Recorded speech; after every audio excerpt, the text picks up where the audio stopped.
Okay, maayong buntag Cagayan de Oro City, maayong buntag sa tanan nato mga suking tigpaminaw dinhi sa Dxim, Radyo Pilipinas, Cagayan de Oro.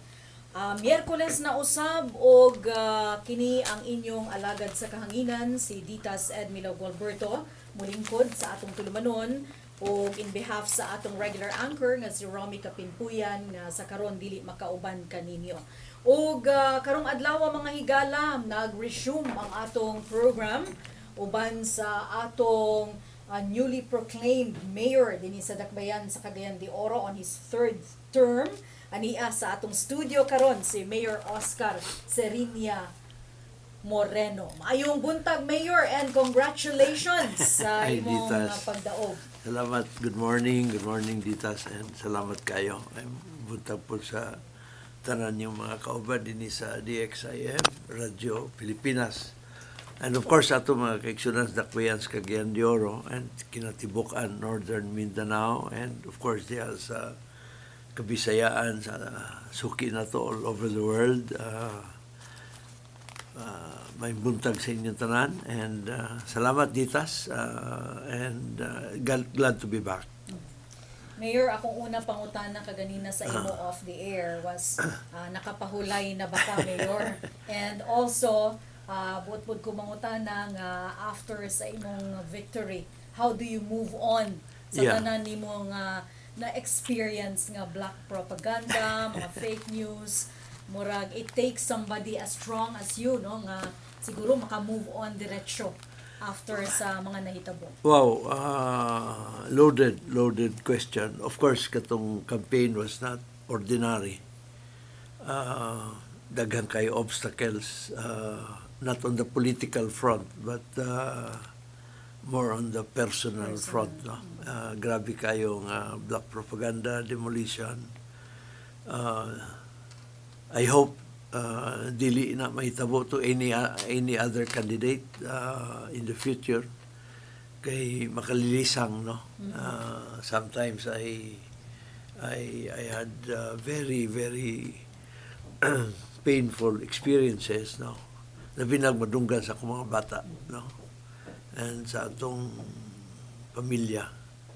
But anyway, kung magina lugar, you'll just have to take that or those things as part of the political exercise. It's just unfortunate that some people had resorted to that, even if they may have been advised nga kanang inanang pamagi would only boomerang sa ila, no? Kay siyempre nasuko naman ang mga tao.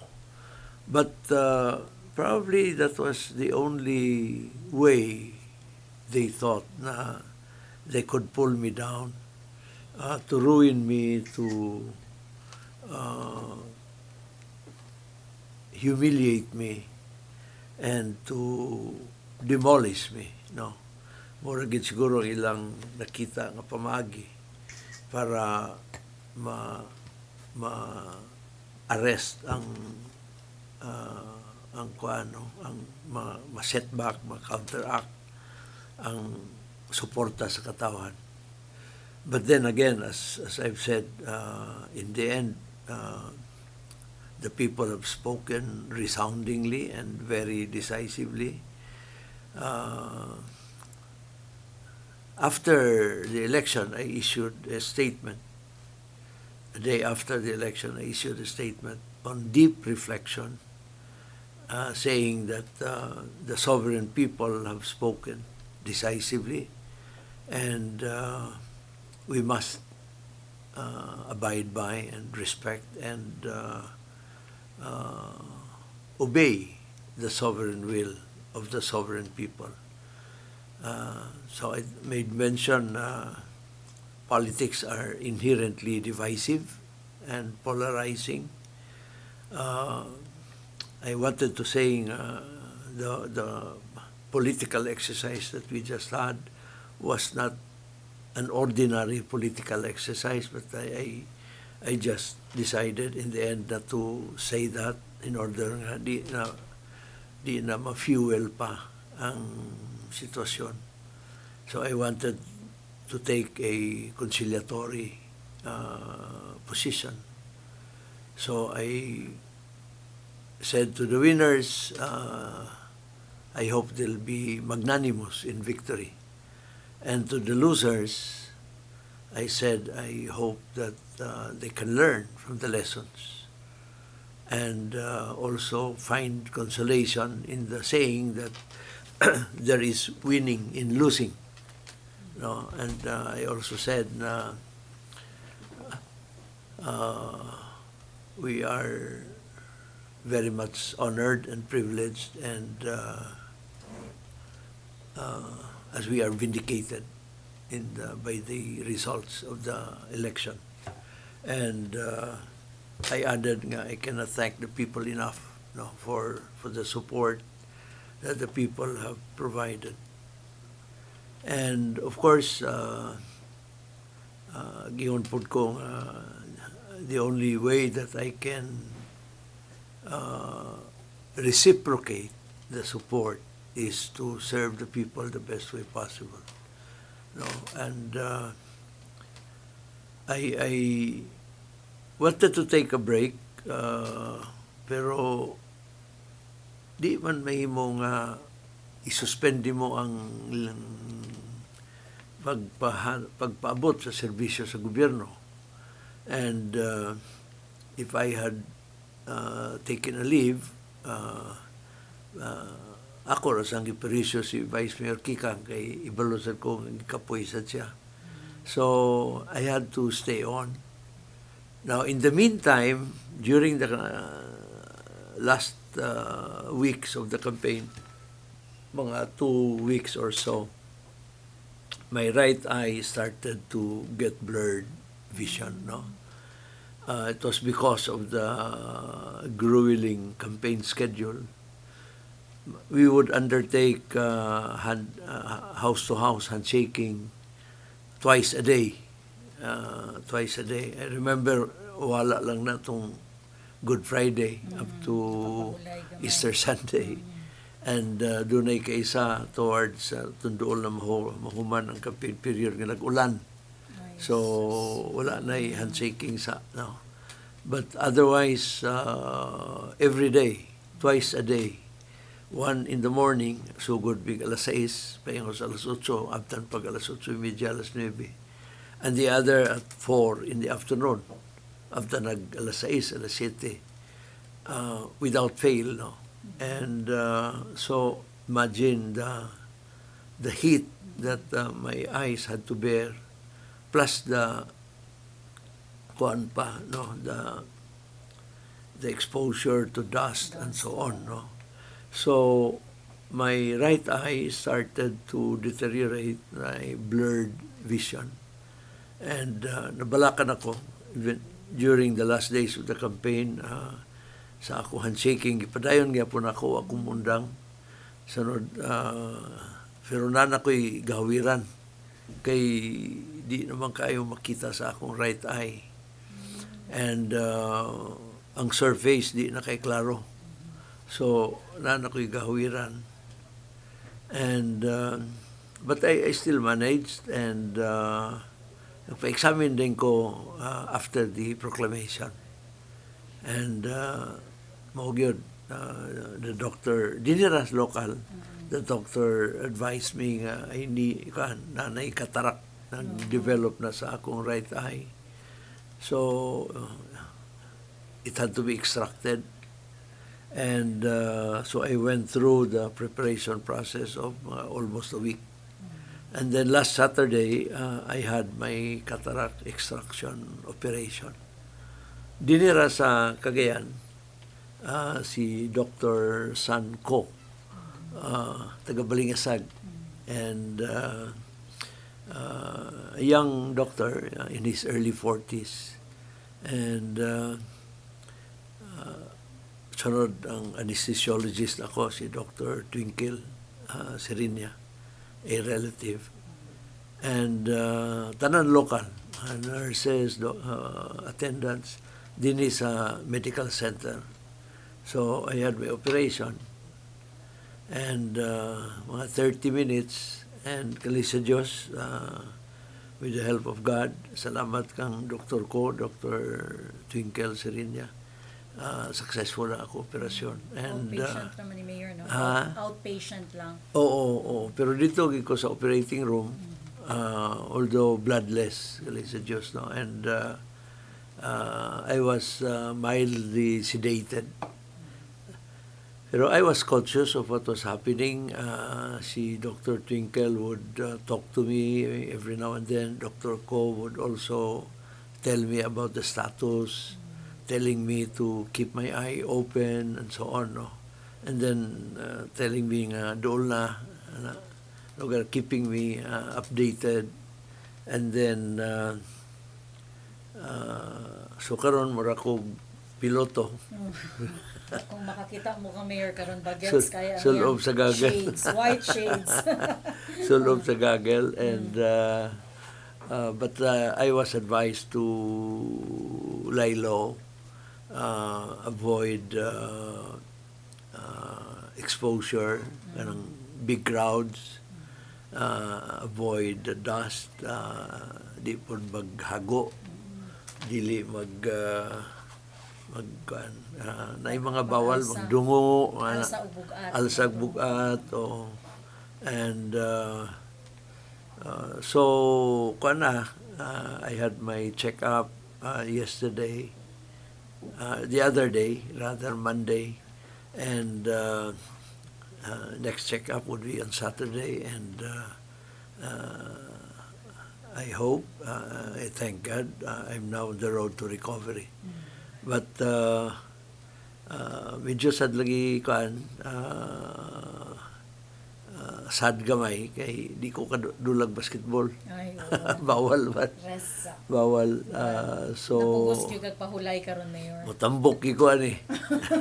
So the weight that I lost gladly during the campaign, I'm afraid I may have to recover during this 1 month recovery period. Pero sige lang. But kalay sa Diyos, okay na kung kaan. No? I was really amazed sa magic of science. No? Pagmata na ko, when he asked me to open my eyes, it was like a new day. Murag brand new ang imong Brand vision. new. Kalay sa Diyos. Kapo kayo. Ikaw kita ko imong imong wrinkles. Ay natadya, Mayor. Murag mo gid dito gid paingon ang istorya. ang imong kagwapa, imong pagkarowa, klaro kayo. Kuya. So, Mayor, before sa atong mga questions, no, sa imong mga plano sa imong last term, mungutana lang siguro ko before we segue to those questions, where did you draw your strength? Physically, emotionally, sa tanan nga kahago sa kampanya? What kept you going, Mayor? Daghan, of course, the support sa pamilya, support sa team, team okay ka, support sa ang pamilya dili kan grabe gi kayo. Although they were most of the time they were in Manila, pero grabe kayo ang every now and then bisan tong akong newborn nga apo nag-t-shirt nga vote for Oka. Ka-cute. Lagi. And they were here in the crucial moment to vote for me. Pati ako mga apo. And of course, ang support and encouragement and inspiration from the people. Kuanggi kayo ditas no kanang I have to tell you kining kong mga political campaigns, nothing there are no exactly the same political campaigns, no. Every campaign has a story by itself. And the story of this campaign is something very heartbreaking for me, very touching. There were moments sa akong handshaking kay kan magod. Abi nimo kanang every morning naman ko'y time sa dako nga radio network. Pero I never appeared. Akong gihangyo silang Teddy, others to take my place. Kay di gina ko ibaylo ang handshaking. I really attended every handshaking, no matter how tired and exhausted I have been. Kay lahi magod ang kuan na maka-connect ka ba, maka-communicate ka, maka-commune ka with the people, no? And unang naggrabe itong ako mata kay di man ko mag-sunglass. Okay, mag-sunglass ka na, mawala ang eye-to-eye contact. Now, bisan gani, kalo, ila kong inan magkalo. Lahi kay kalo, medyo natago imong mata, no? So you have to look at the people you're shaking hands with, no? Abi mo ang most heartbreaking experiences ako took place during the handshaking. Kay kuan kayo anong in fact dagang kayo lessons diya sa handshaking. Number one,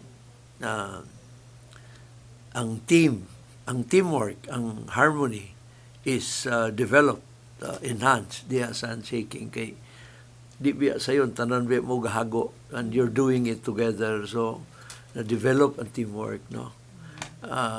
Another is you get to see places that you have not seen before, even if you've campaigned before. Pero every campaign, naagi bagong butang that you will see, no? Na bagong lugar that you'll get to see. And then, thirdly, you'll actually see the real conditions of the people there. Dili tiyaw. And ang kalisod, di yun tiyaw, no? Makita nimo, and syempre you feel for them, and you feel challenged and encouraged, and kuan ba, ano bang mainganyo ka gyud nga ato ning sulbahon, ato ning pangitagpagi and all that. dagan mga lessons, no? Pero abi nimo ang heartwarming gid kayo kay as you shake people's hands, naday mo ingon nga, Mayor, salamat sa classroom. Labi na mga bata, Mayor, gwapo na mong eskwelahan. Mga ginikanan, Mayor, salamat sa dalan. Mayor, salamat sa hospital. Itudlo niya na inahan, nag-atiman siya bata. Dito na ko gipanganak sa City Hospital or dito sa health center, mga anak ba. Grabe kayo ditas. Grabe kayo. Things that you don't get to hear normally. But only during the campaign. Nasa'y few moments kuan.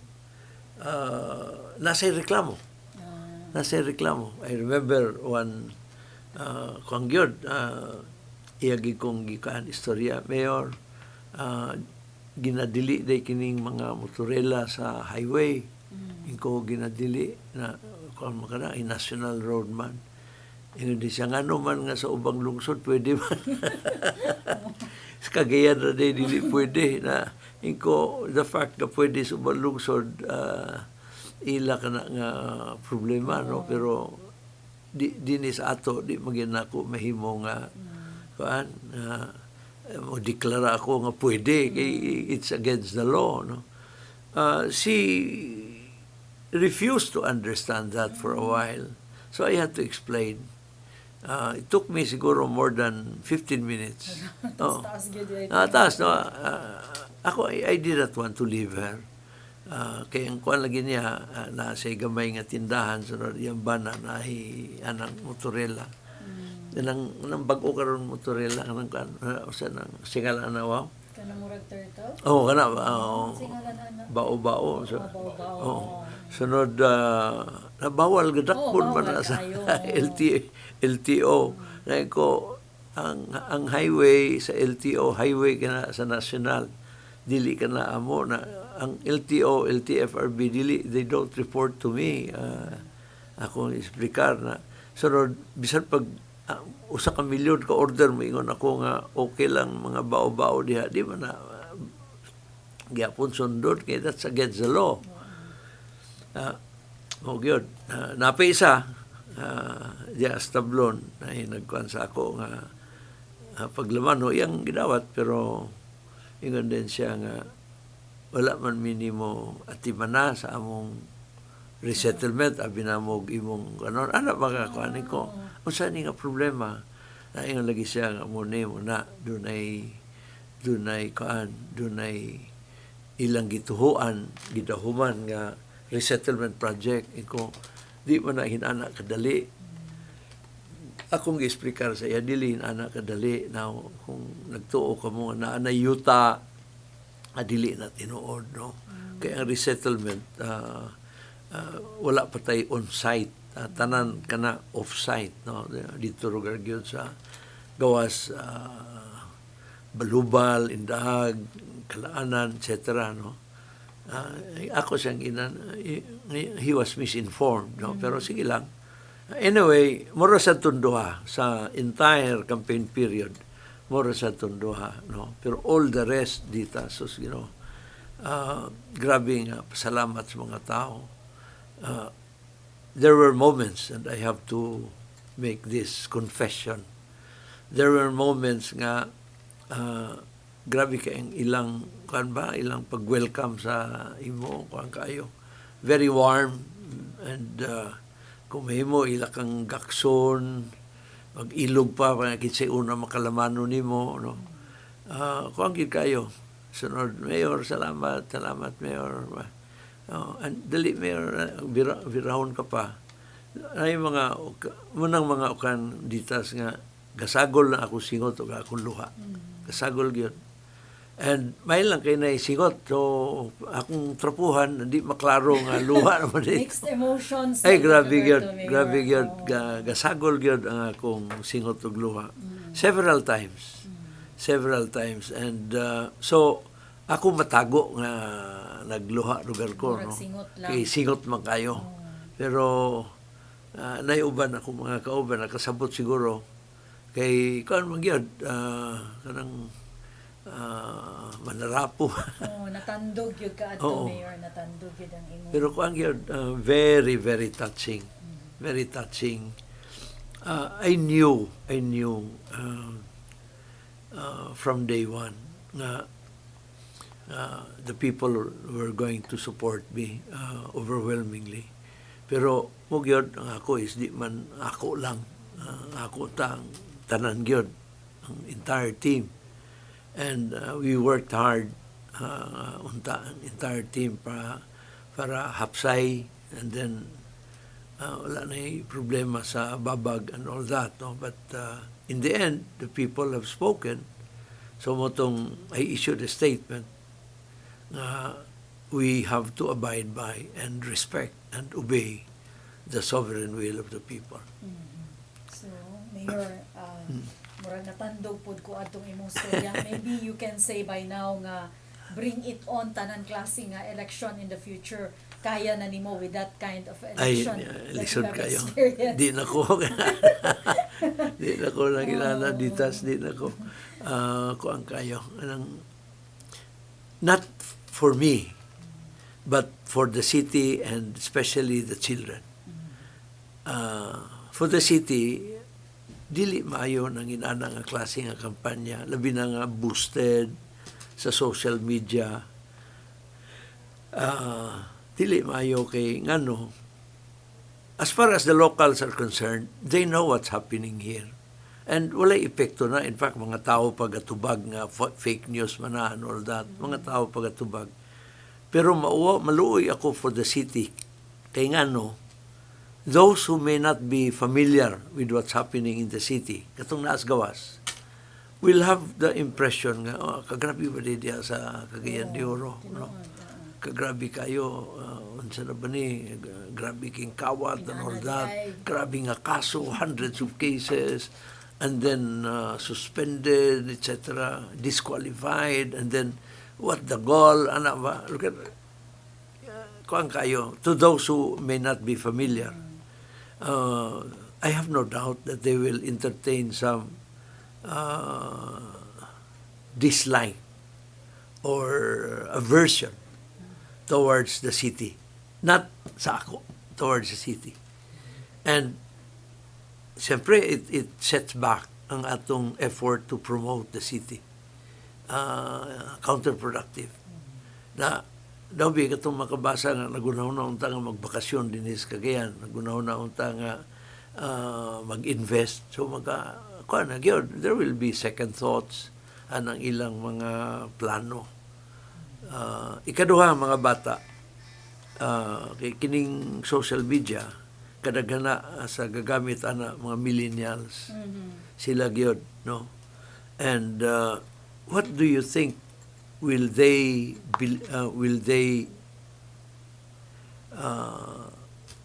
surmise, or will they learn from this? They will learn nga it's okay to demolish and wage black propaganda. So balaka ko nga sunod ng mga eleksyon, ordinaryo na lang kanang demolition job, no?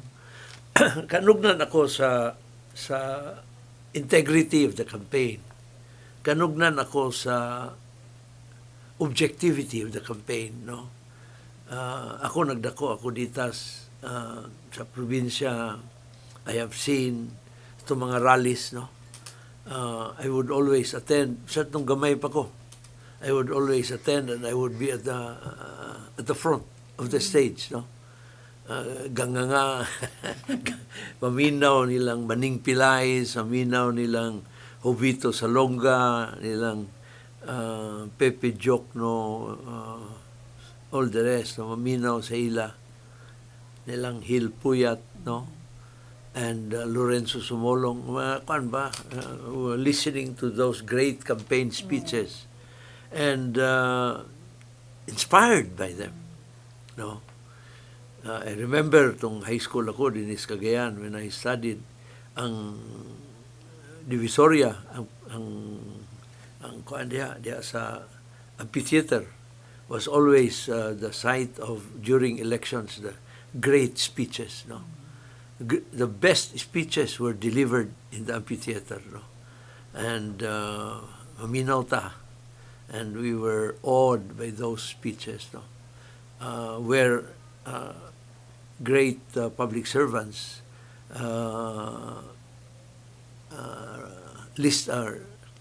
narrated their plans for the city, for the province. We will do this, we will do that, no? Ilang programa, ilang plataforma na karon nawala itong during the campaign kay puro ragyo demolition. Na una ako kabalakan that children might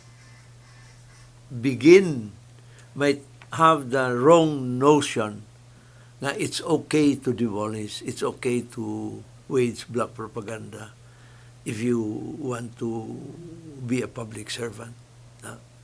Balaka ko niya na. But I hope that the election results have diminished, if not eliminated, those evolving notions. Ditas.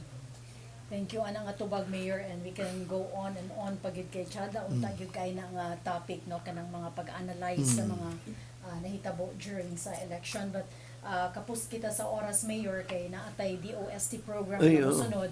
Siguro Mayor, nalalang tay pipila ka mga minuto. I would like to ask you unsay imong priorities karon sa imong third and last term as mayor. Priorities padayon lang ba, or unsay imong plano Mayor also sa imong mga department heads, the same ra ba pud sila? In fact, muning by June 30 maling Ginoo, the beginning of my third term, we will have ceremonies and naay mga changes that I will be announcing. But essentially, number one, ang atong 8-point agenda, atong i-sustain. Prime HAT, P for peace and order and poverty alleviation, R for resettlement and revenue generation, I for infrastructure investments, M for metropolization, E for education and environment, H for hospital and health services, A for agricultural productivity, and T for tourism, traffic, and teamwork. No? So essentially the same 8-point agenda, but with some realignment in the focus areas, no? Pero tanan nga atong nasugdan ato kanang i-sustain. So more schools, more paved roads, more road openings, more flood controls, more infrastructure, more health services, kana, no? Whatever we have done, and especially those that have been well appreciated and that had served the people well, ato kanang i-sustain and improve pa nato, no? That's one. Ikaduha, kanang mga lisod nga mga deliverables. I'd like to give more focus on. Unsa kanang mga lisod nga deliverables? Number one, resettlement. Dili sayo ng resettlement. Dili ning kanang kuan lang, kanang evacuation center lang. No. Kali sa Diyos, we have gained some headway sa piso-piso na emancipation, and it's proceeding very smoothly. Kali sa Diyos, mga sindong relocation projects are doing well. We will now begin with issuances of donations in favor of the beneficiaries para ilan ang yuta. And ako lang gihold ang giving of titles before the election kay basig kuano niya ma-politicize, no? Pero kuan kana, we will begin with delivery of titles, ihatag nato in the next few weeks. And then so kana sila sustain kana. And then, but we will do more kanang mga bagong resettlement projects. Just like what we had itong na groundbreak na to kagahapon with Senator Cynthia Villar. Kana nga klase nga mga resettlement projects we will post hardly. Anugon lang, wala si Congressman Alam Lim, but I hope nga we will have the support of Councilor Gurley and Councilor Edgar Cabanlas, and of course City Council with Vice Mayor Kikang Uy, para we can do more resettlement programs, resettlement projects, of course through our CHUD, Housing Department, no? And then uban ang HLURB, uban ang mga land development companies. Gwapo kayo, one of these days atong istoryahan ang nature of the arrangement. And then, aside from resettlement, kining water district.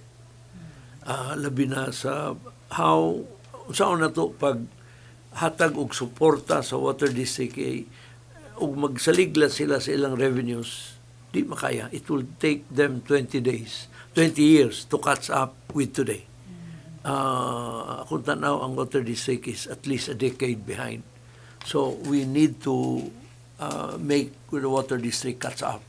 Now, maglisod man niya may fund ang iyang expansion using their own revenues, regular revenues. Di kaya. So, we will have to source some funding support para sa water district for them to be able to upgrade their services and catch up with the growth of the city. Lisod kayo kung imong utilities are way behind. In the end, it will be a countervailing force, no? In other words, birahon ang imong growth. Imbis nga pasaka ka na sa imong pag-asenso, mabira kayo noon because your utilities are way behind. And then, ikatulo, of course, atong mga flood controls, no? I'm happy kining atong Cagayan de Oro flood risk mitigation program. Natay schedule with JICA, with DPWH, and naitulo. The last 3 phases will soon be groundbreaking ceremonies, hopefully before June 30. And ang target nako dito sa mga Ginoo is mahuman nato na gikan sa Bunbon, gikan sa Makabalan, paingon dito sa Balulang and Makasandig respectively, na naanay embankment, no? Mahuman ang project. I hope before I step down in 2022. Muna ako ambisyon. Balaka ko kung mapasagda na siya, mapariho ka na sa bypass road dito, coastal road sa Gusa nga it took 20 years to finish. Lisod kayo. Lisod kayo. Napay mga open areas karon diha sa atong Cagayan River. Simbako kusog ang ulan. Sila maigo gid sila sa baha kay open pa man. So plus kaning atong mga suba gikan sa Alai sa Bugo paingon si Punan, no, kana atong Ipunan River. We will be doing more flood control projects, and I hope we'll get the support of our legislators and our senators. Muna lipay ko nga na re-elect Senator Coco, of course, plus the many other senators of the group. And nalipay po ko nga na re-elect si Congressman Clarix, no? Pati atong mga alternative highways, importante na kayo. So, kana, resettlement, tubig, water district, and more flood control projects and drainage projects. We need to push. Of course, kali sa Diyos ang improvement sa RTA naaman, but we will catch up. We will catch up with more road openings. Masayon na dayon ang traffic management. So sa atong future programs, Mayor, isa-isa tagig na o hisgot, Mayor. So siguro sa katapusan na lang, Mayor, akong pangayoon kanimo imong mensahe sa mga miyembro sa prensa nga nagsaulog karon sa among Press Freedom Week. Lagi, I remember kanang atong Press Freedom Monument was inaugurated during the Press Freedom Week. And diniranas Cagayan de Oro, Ibaloko, and we always, whenever maabot ka na, we always remember Nene Pimentel. No? And siya man when he was mayor, when he declared the holding of celebration of the Press Freedom Week every end of May, no? And towards the end of May. And muna nga, hanap ang convention center, medyo siya apurado. Nanawag, nag-text siya sa ako right after the elections. Gusto niya nga nanay mga soft opening kuan lagi siya nga unsa pa ba ilang ulatan nga wala na ako. Pero inang ko siya will fast track it. So sa atong mga kaigsunan sa mga prensa di lang sa Dakwen sa Cagayan de Oro, tibuok Misamis Oriental and Northern Mindanao, ang press is always an ingredient to a democracy, no? And you remove a free press and you cannot have a real and working democracy. Now, of course, ang press freedom also means na the people are guaranteed, are assured nga ang angay nila mahibaw-an, good or bad, moabot gyud ngadto sa ilang attention, ngadto sa ilang mga ilang knowledge through the press, no? So atong pahalipay sa tanang mga workers of the press both in Cagayan de Oro and in the entire region. And this is one of the ingredients din sa ato that have made Cagayan de Oro very, very vibrant and very, very open, no? And tungod sa working press, tungod sa free press, we have a community that is well informed and whose thoughts are also well circulated. Salamat dito sa may buntag, and again salamat kayo sa tanan. Okay, daghang salamat usab.